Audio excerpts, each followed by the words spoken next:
This is something I never thought I would ever see. Broken arrows along the shore.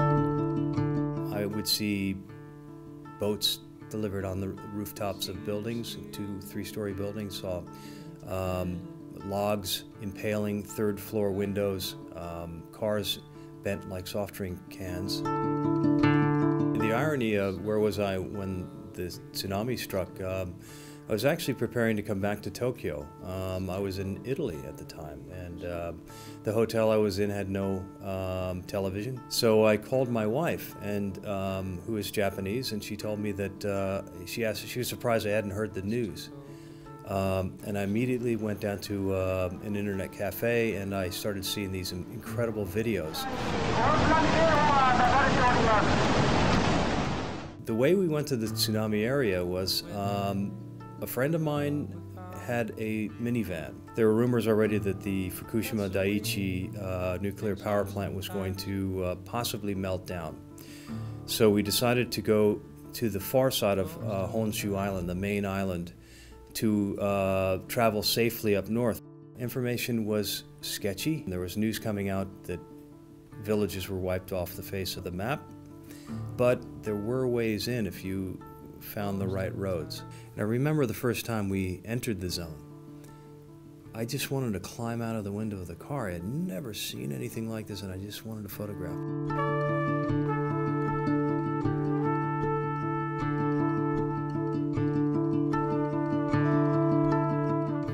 Early on, there was a lot of adrenaline, and I mean, people were out clearing with their hands.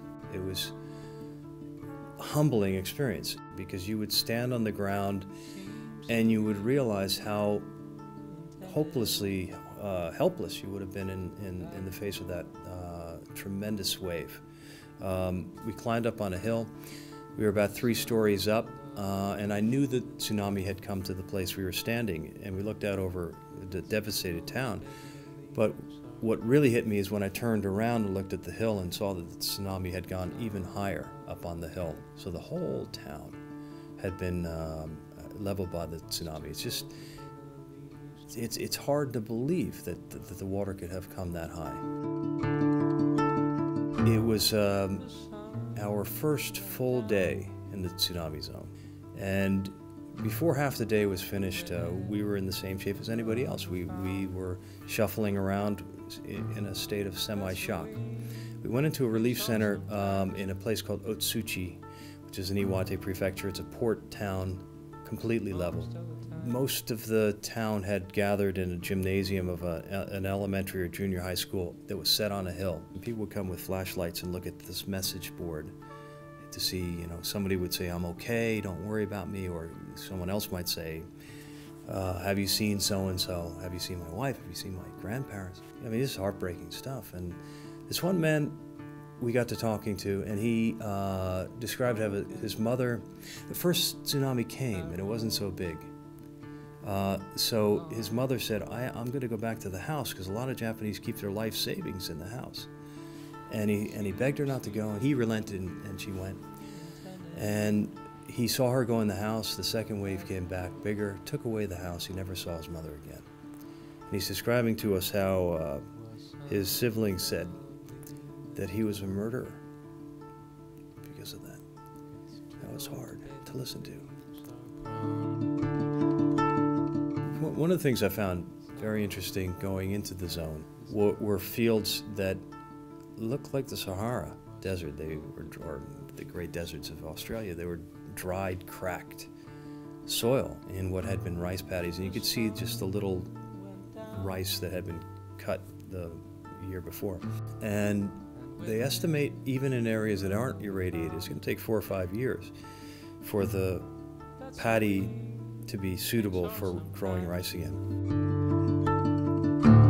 One particular important moment is a photo of the cherry blossoms blooming. I was standing with a Japanese friend of mine, a female photographer, Noriko Hayashi, and there was a tugboat deposited behind 2 cherry trees, and a house was dropped right next to them that wasn't there to begin with. It was a Japanese-style house. The branches were strewn with clothes and all manner of even sofas and things. And she described to me how her grandmother said that's what Tokyo looked like during the Second World War firebombing. And I immediately knew that I had to come back and see what this place looked like when or if the cherry blossoms did bloom. And when I did return 6 or 8 weeks later, one of the trees was blooming, and it was magnificent. And I was very happy that I was able to go back and get away and record this, because it was important to the Japanese people who live there too.